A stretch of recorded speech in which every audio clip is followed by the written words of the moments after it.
ওড়িশার একটি নিরিবিলি সামুদ্রিক পর্যটন কেন্দ্র গোপালপুর। এই ভিডিওতে আমি আপনাদের জানাবো গোপালপুর থাকার একটি ভালো হোটেল স্বস্তি গোপালপুর পাম রিসর্ট সম্বন্ধে।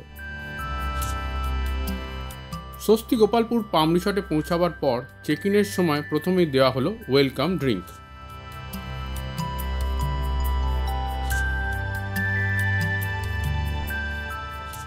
রিসর্টটির বাড়িটি বেশ সাজানো গোছানো, সুন্দর, অনেকটাই স্পেস রয়েছে। ব্রহ্মপুর স্টেশন থেকে দূরত্ব 16 কিলোমিটার। এখানে চেক ইন টাইম দুপুর 2টো আর চেক আউট সকাল 10টা।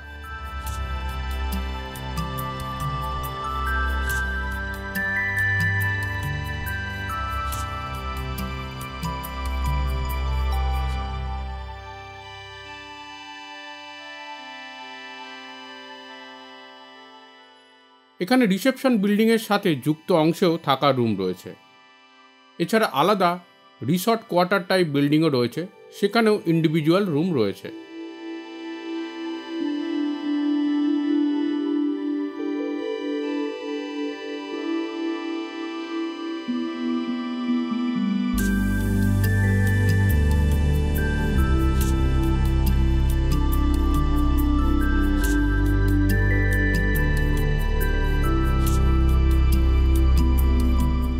আমি এখানে বুক করেছিলাম স্ট্যান্ডার্ড রুম উইদাউট ব্রেকফাস্ট।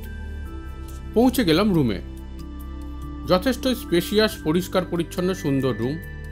আছে বেড, চেয়ার টেবিল, এসি, পাখা, টিভি, 2টি মিনারেল ওয়াটারের বটল, লাগেজ রাখার আলমিরা, স্লিপার, ইলেকট্রিক কেটল, টি ও কফি স্যাচেট।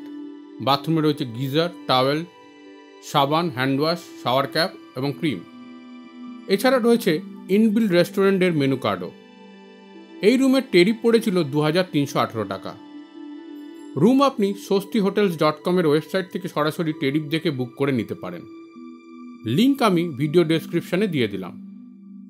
আপনারা চাইলে উইথ কমপ্লিমেন্টারি ব্রেকফাস্ট সহ রুম নিতে পারেন। 2 রকম অপশানই রয়েছে।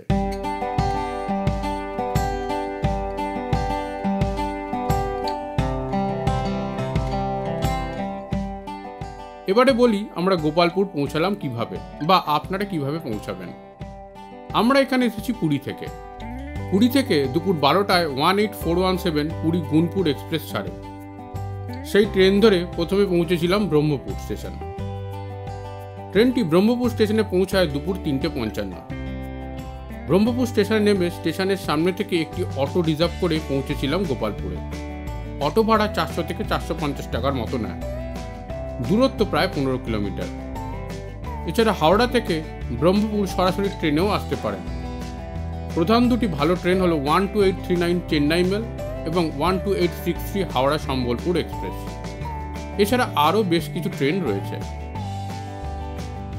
রুমে পৌঁছে ফ্রেশ হয়ে আমরা পৌঁছে গেলাম ইনবিল্ড রেস্টুরেন্টে লাঞ্চ করতে।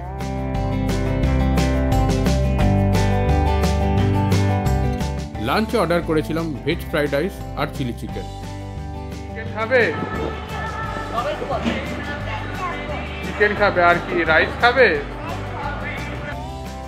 পড়লো যথাক্রমে 255 ও 385 টাকা। জিএসটি নিয়ে টোটাল 672 টাকা। স্বাদ ভালো, পরিমাণও ঠিকঠাক। এর আগে আমরা গোপালপুরের আরও একটি হোটেল ওটিডিসি পান্থনিবাস গোপালপুরে একদিন ছিলাম। তার ভিডিও লিঙ্কও আমি আই বাটন ও ডেসক্রিপশনে দিয়ে দিলাম।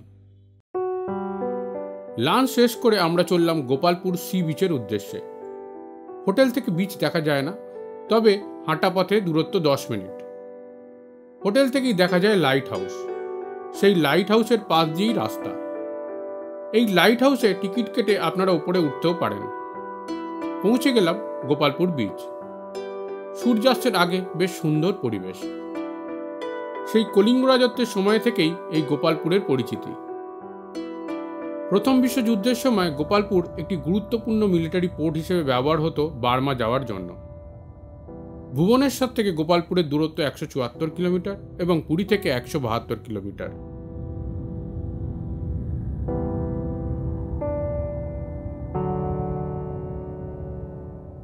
বেশ একটি সুন্দর দিন কাটলো।